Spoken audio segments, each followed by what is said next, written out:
Hi everyone, today we're going to talk about like regression, especially when it comes to dealing with pain or anything like that.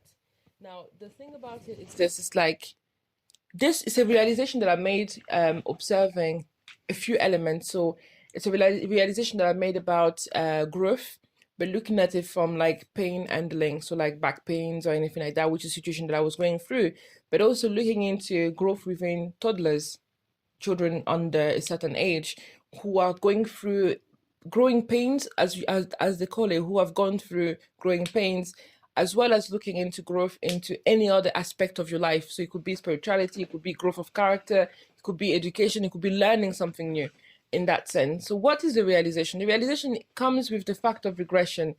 And for many people, when you get to the regression stage, it's like a stage of giving up. You give up to the progress that you were doing, and then you forget about it.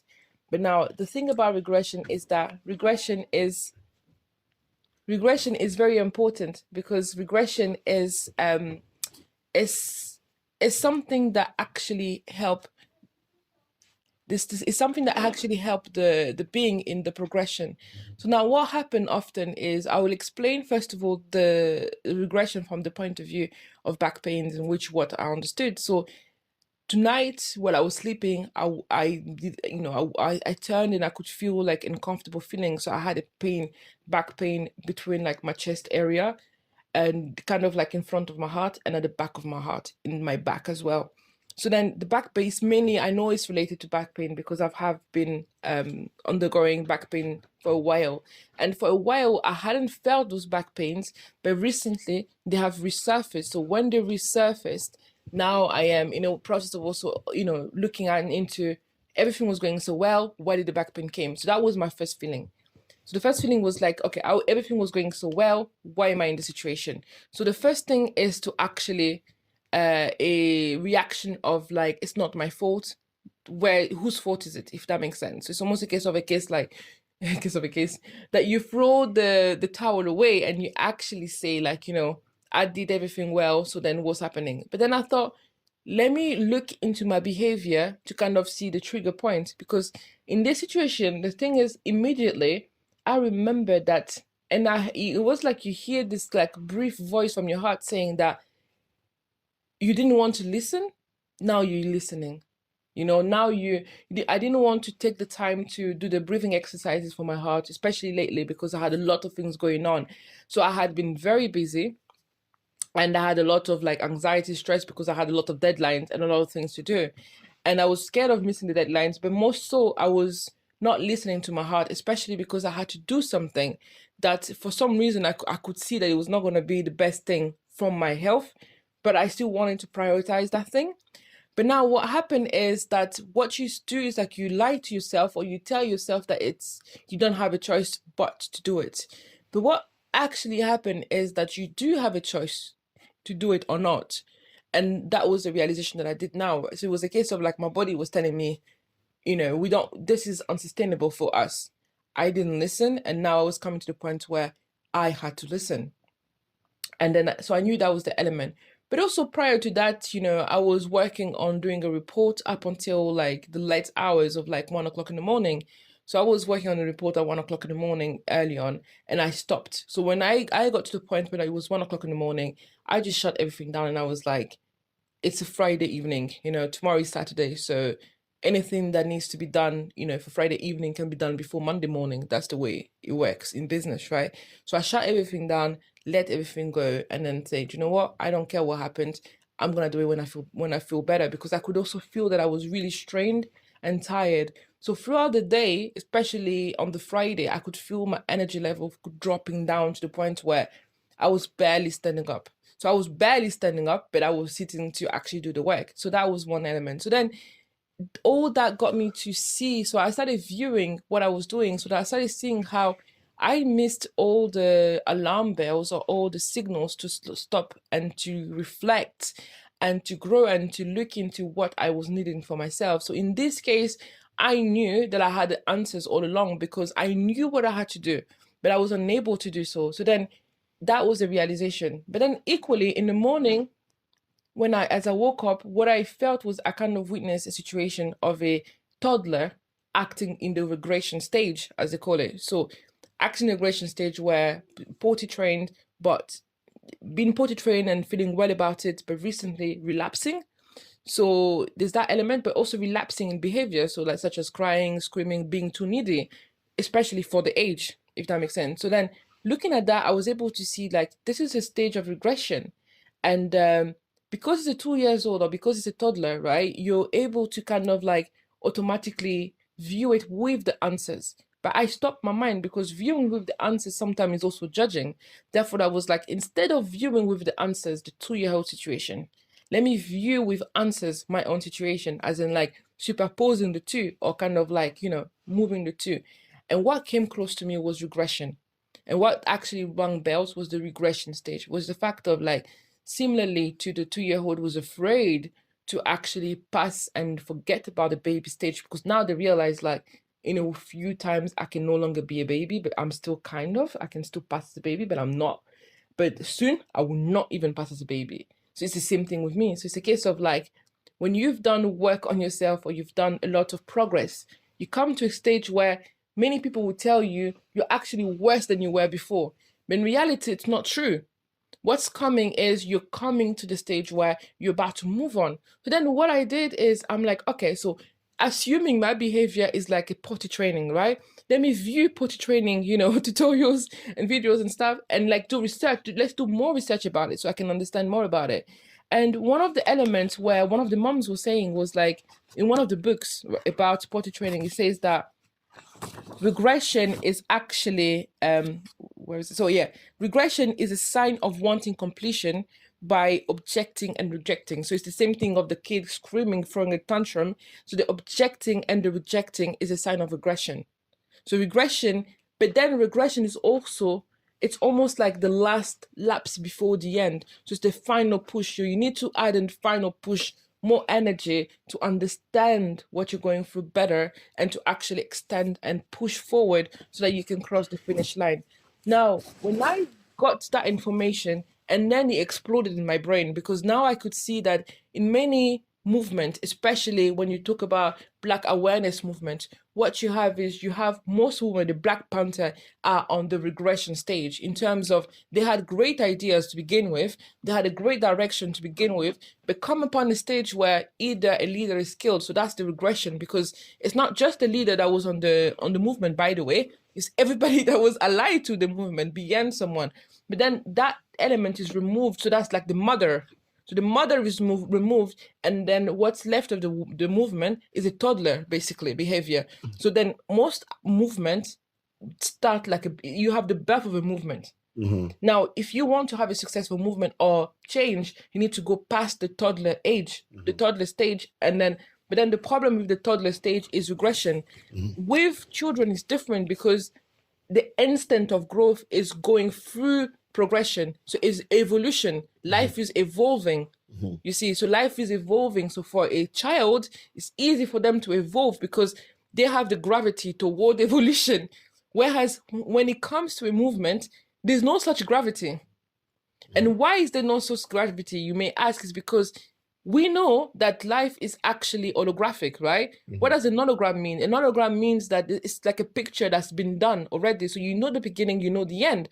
So we are living in the in between, but that's life. So you've got the birth. I call birth like you've got birth is the beginning, and you've got the start, and then you've got the evolution. But then the problem is between life, if you look back to your birth, you're looking at regression. Whereas if you look at your at your future years, you're looking at your evolution, because even death is completion, is evolution, because you're moving on to another stage. Now, that's that when you take that into account and you take that into consideration, you realize that with someone's life, especially when it comes to a certain stage, humanity has been pushed down to make sure that we take regression at every stage, because you've got teenagers who are in the regression stage as well. You have children, but you have different elements, and throughout your life, you have a midlife crisis is actually a regression. I would call it a regression crisis, because you're looking back into what I did, where I should have been, whereas you should look into where can I be? Always looking forward. At the moment you're doing these, looking back to measure yourself to say, I'm a successful person, or I didn't succeed at all because I should have been there, and that exactly regression. Absolutely. And this kind of regression is destructive. And what you say, many of the black organization, Hmm. we can name them all, starting by the organization of Marcus Garvey. When Marcus Garvey died, the job stopped. Regression. Regression, it didn't Yeah. stop. It went into regression. You look to idealism like Lumumba, Sankara, all those people when they've been killed, you know, what they did went into regression. And even you can see some process like movements like Hmm. Nemonantemi, BDK, all those movements, they go Hmm. sometime the leader doesn't have to die at all, but himself go into regression because you have Yes. two situations. Yes. First, when the leader dies and the movement as a toddler go into regression. But today we are we are in a kind of state where the leader themselves don't grow anymore and go into regression. Hmm. And when the leader go into regression, then we have a mummy jumbo coming, a bomb, a destruction of every structure, and then things turn. That when you have that situation, then we have that organization born and then stop work acting. You become passive. Another one born out of it. Another one born out of it. Another Yes. one born out of it, and go act disactive. We kind of close in a loop of regression, a loop of regression. Absolutely. And I think I would even go as far as saying that a midlife crisis is because up until a childhood, when you ask a child, what do we ask children? What do you want to be when you grow older? Mhm. So a child may be facing a horrible situation in their life, right? But they're looking forward into, I'm gonna be an architect, for example, right? I'm gonna be a lawyer, I'm gonna be a singer, I'm gonna be a dancer. But then an actor, yeah, then that's what actually that's what taking away the focus from the current life or the current experience and then moving it forward into the future. So then the child has a superpower. And that's the thing about children, why children grow. They have the superpower to want to be able to project themselves naturally because for them the gravity force pulling them is pulling them through to the point of the what they call the midlife crisis. Because the midlife crisis, that's where the declining starts. But that's for many people, it can happen at any age because that's when you stop feeling that gravity towards the future, but then you have a gravity towards the past. Now, having the gravity toward the past means that you're not able to, you're no longer able to want to move forward. So you start looking upon your mistakes or you start looking upon your great moments. So many people are stuck in high school. Many grown-ups are stuck in high school because either it was their worst experience or it was their best time of their life. So many people will tell you in high school and they're not able to actually flourish outside of high school. Most people who flourish outside of high school are people who had a tough time in high school or a time that they wanted to that they really looked forward to coming out of high school to be something different, to be themselves. Then when they come to that point, they can then flourish outside of high school because that's what they expected to do. And then I think that's, if you take the analogy and you take it into movement, it's exactly the same. It's exactly the same. I will bright in fact more. I remember that when I was in my university years, and even after, when you go to university, you go with the idea that when you finish, you're gonna get a job and Yeah. not become that and that. So I have been experiencing something weird, but I didn't give much importance until now. In my dreams, I usually dream to be in high school and not knowing if I have to take my exam for the last year or whether I did it. I always found my situation where already got my diploma, final exam, my diploma on secondary school, and I'm doing again and doing it again. Mhm. So always into that situation a lot, a lot. Yes. This has stopped once when I went away from the institutional ways of ordering your life. I went to university, I need to find a job. So when I started researching my culture and that things changed Mhm. because only now I can see that was kind of a regression. I was Absolutely. stuck on a situation that should have evolved into something it didn't. So because it didn't evolve into that thing, because that thing wasn't there, and I was stuck, but I wasn't stuck. I was into regression. And that regression was expressed in my dreams. And I'll tell you, this was done by two elements. The first element was being outside of your culture. The second element is the trauma. Often what we don't understand is like when you leave a country to go live onto another country, you have a trauma. But for many people as well, when you're growing up in a culture that doesn't completely embrace you, or you feel like you're out of place, you can feel a certain type of trauma, and then that means that it interrupts that gravitational pull that you feel as a child, because the trauma means that you then have a midlife crisis. And then we see that today a lot with children, because what happened is television movies have made it such that children so that they can cut the gravitational pull of children as much as possible. They call it how dreams are dying younger. Yes, young people are able to do a lot more today with YouTube. They're doing so much, but that also with that, what happened is like when you're successful, when you're famous, when you're very very young, not in an environment that really grows you. Like I'll give an example. For example, it's like when you look at the Marcus Garvey, you look at the people who wrote constitutions of countries all over the world. Back in the days, in the 19th century, those people would have been under 30 by the time they did that, right? So some people, by the time they were 18, they were a fully, established adult. Therefore, by 25, a 25-year-old was someone with great experience, great knowledge, and respected. And someone who was even older was very much respected because that person was very, very wise, because they had the time to get into the journey of wisdom from when they were very young. And then by the time they were 50s, 60s, they were very wise people, right? Now, the problem is that if that person that was, that grew in that circumstance, for example, tried something great like the Marcus Garvey, they never stopped because they were prepared to try again. They had the possibility to try again. Now, when you take it with the young people in this generation going on YouTube and stuff who are 10, 15 and that, they do get fame. The thing about fame is fame can last for some time because it's a short lifetime. It's a short life cycle within a great life cycle.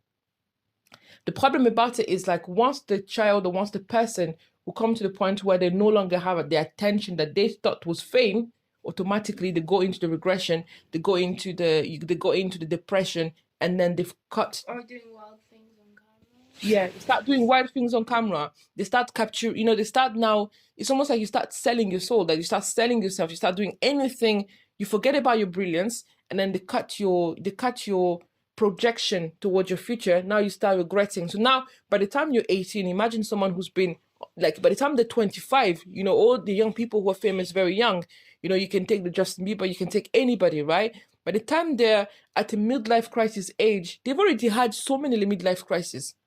And then they're in depression, they're doing drugs, they're doing a lot of difficult things. Why? Because the connection with the gravitational pull to the future has been cut prematurely. And that's what happened to movement. The movement is cut in its infancy to ensure, that's why they talk about infancy as well, to ensure that if the movement is the leader is taken out, the leader represents the mother, even though the leader is male. And that's the thing, a leader is a female energy. It's a leading force. Leadership is a female energy. The leadership is a female energy. Therefore, the leader attracts just like the mother. And then the child gravitational pull is the mother. Therefore, the moment the mother goes, the child feels like something is missing in my universe. But now the child is taught that it's okay for the mother not to be there. The child is trained to be independent on himself so that eventually they can become a mother. So then in our community, we need to be able to have a wider understanding of what leadership is, the gravitational pull, but also how to ensure that people can break the cycle of regression so that they can activate that gravitational pull on them. What I realized actually was like when I had the back pain, I started now, like I was gonna start doing stretches, yoga, do so much thing to fix it. But immediately in my heart, I knew, I'm like, this time, for a fact that it's not, your bodily Your body. activity that caused the back change pain, that, but it was your mental the state that mind. caused the back pain. Therefore, your mental state or your spiritual state is the only thing that's able to undo it, but not the bodily. And Yeah. that's the Pain. confusion. Pain is caused by the mind. You know, you can take painkiller. The painkiller has one job, to get the mind away. Mhm. You know, but pain or anything we can endure in our life is caused by the mind and the spirit, and only those two can change it. JeJe, you have a question? You were about to say something about. Bring an argument. Your anything flows. I suppose just to give an introduction, we have a young person amazed us in the group, and I do think just to kind of asking a question, like when I was talking about the gravitational pull toward the future, is that something that you feel? For example, do you How ever you dream feel, about what do you dream about? Do you dream about what's the most important to you when you were younger, or talk about The present. the present and yeah. Mainly like the present, like where I am now. I mean, the past is there. The future's coming. Mm-hmm. So like, more voice. if I was like to dream about something, it would be the present, and I have been dreaming about the present, like going to school, studying, preparing for things.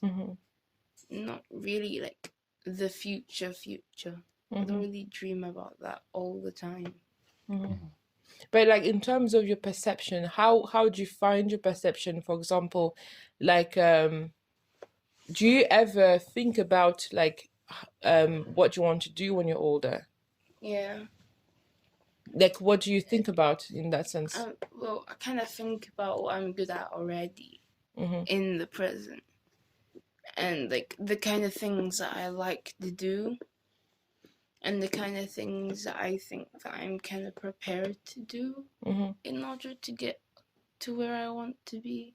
And that's like how I figure out like what I want to be, because like I want to become an architect, so like I'm thinking that like I'm good at art, I'm good at maths, kind of. I'm getting better at graphics, but I'm prepared to like study more and work harder in like the classes that I need to like be good at. Thank you so much, because I think you put the emphasis on the present, but like what I want to point out as well is that when you talk about, for example, I'm good at art and I'm good at this, I get a sense, that it's not a unlike adults, and I think that's where the adults, coming through. It's like for most adults, when they talk about I'm good at, dancing, right? They talk about it from the point of view of like, I'm good at dancing, period. I'm good at dancing and I know I'm good at dancing because I have experience of knowing how to dance. But when you're talking about I'm good at art, you're talking about I'm good at art and I'm good at all the subject, but I'm getting better at all these other things as well. So you're talking about the fact that you are on a journey to become better at the art that you're good at already, but you also don't see your skills as that being the end, if that makes sense. Do you like in fact, when you go to school, do you go to school with the hope to get better, or do you go to school to see your friends or just to pass time? How do you see it? I go to school to get better, like friends. It's getting friends and stuff like that, and like socialize with like stuff that you could like leave at home. So like yeah, I go to school for school. Absolutely. So it's like how do you see growth? Like is growth something difficult for you, or is it something that you've accepted and you're fine with? I guess it can be difficult because like growing pains and stuff, and like change isn't always easy. So like I guess it's difficult. Yeah. And also I was gonna ask you, like, how often do you feel like you're going through changes? I mean, all the time, because like a year ago, if I looked at myself a year ago, I would most likely see like a different person or something. Because like as I'm growing, I'm learning a lot. Even though it doesn't like seem like a lot, it could just be like a word or something. But I'm still picking something up, and I could apply it to something bigger someday. And how does it make you feel to see like you're growing? And I know you've shared your drawings with me as well. Like you've shared how you've gained so much techniques over the last year or so. So how do you feel like when you see the fact that you've gained so much technique and knowing the fact that you could also gain even more techniques? I guess proud of myself. And like a little bit anxious because like I want to get better like fast.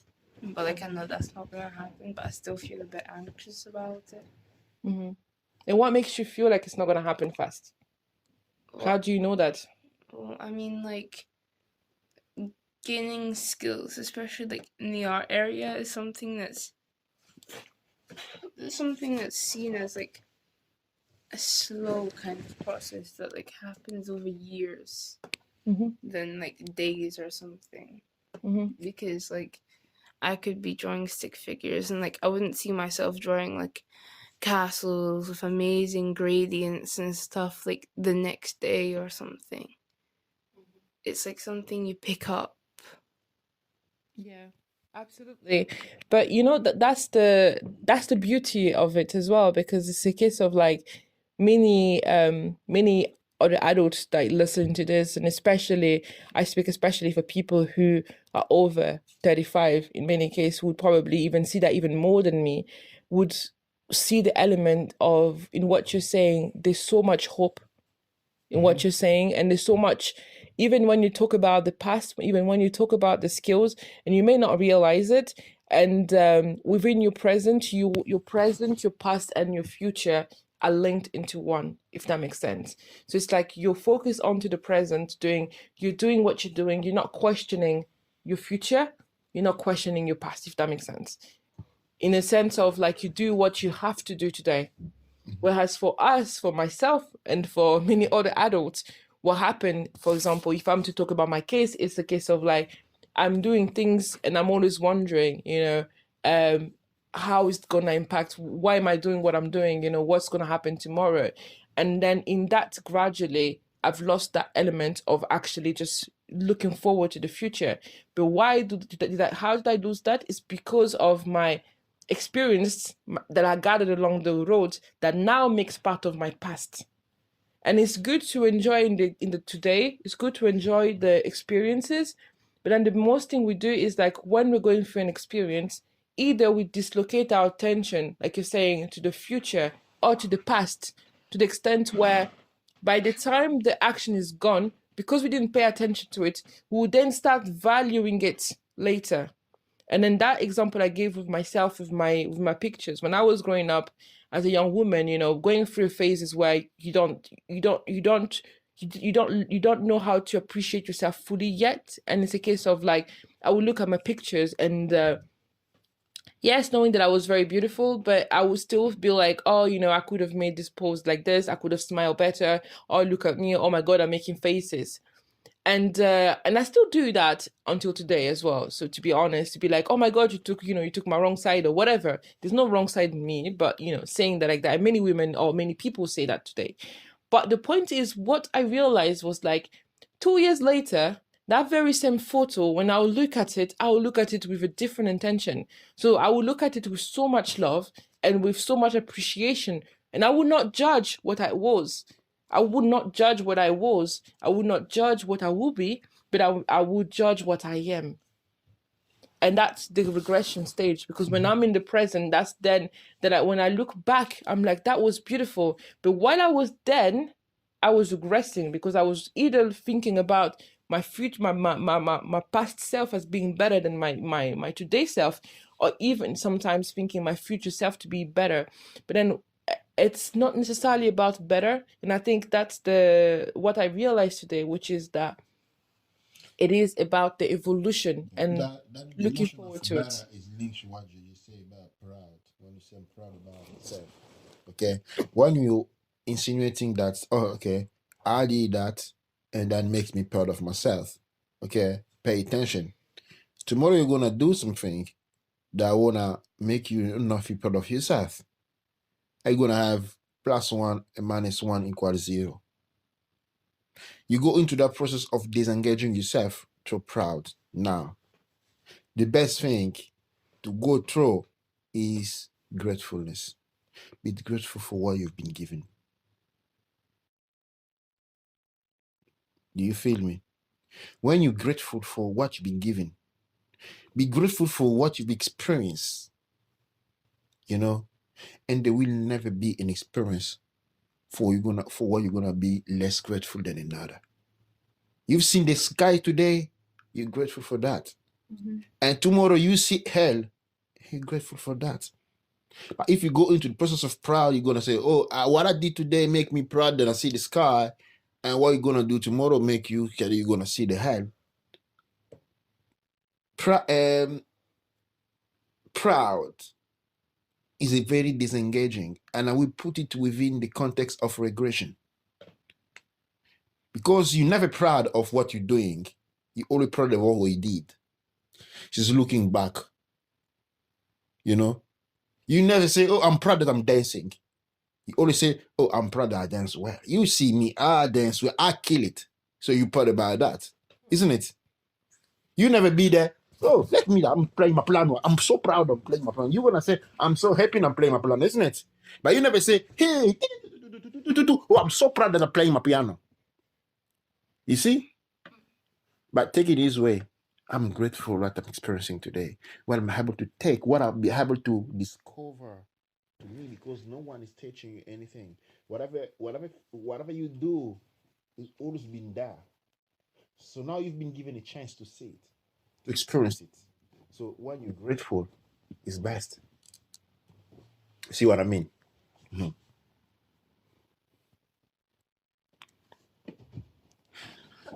So that was about going a little bit back from where we came from. I would say that what experiencing is very effective. All that will I always tell people. Your life is an interpretation of your mind. Nothing happened here. Everything happened in your mind. Whatever thing experiencing, even if it is a physical pain, even if they cut your finger and blood is pouring out and the pain is killing you, it's just in your mind. Just in your mind. And the only way you can really stop pain is in your mind. That's the key. The mind is everything. Because when I say mind, I mean the spirit. The spirit is everything. And the body go where the spirit go. The body, always your body, your feeling, everything go where the spirit go. So now, if your spirit is low, then your body go low. Then you're gonna experiencing low feelings like hatred, jealousy. It's because your spirit is low. When your spirit go higher, they experience happiness. You're healthy. It's all happen in your spirit. So when we talk about spirits, we have a natural and a spirit to our mind. Our mind gives us the doorway to our spirit. When you train to condition your mind, when you condition your spirit, then you have control over your world. That's very important. Now, when we was talking about the pain, you say, "Oh, I feel this pain." When I don't talk about my pain, you know why? Because when I have a pain somewhere, the next things comes to me, I say to myself, what does it mean? What a meaning? What a meaning? What a meaning of that pain? And that pain gonna keep coming until you understand the meaning of it. And you take your responsibility, then it goes off. Medicine is always not the solution. Medicine can be useful if you understand why you're having that experience, and then you can move on. If you don't do that, and even though you get rid of the pain, it's gonna come again more severe. Some of the time, the spirit is very strong. It may stop you on doing something you're not supposing to, by even killing you. Your body gonna go sick. You're gonna go sick for your mind to stop you doing whatever you're doing, because you know what you're supposed to be doing. You're gonna get you sick. But first, it's gonna try to take you, to make you some alarm, to send you some alarm that you should not do that. You should stop and think.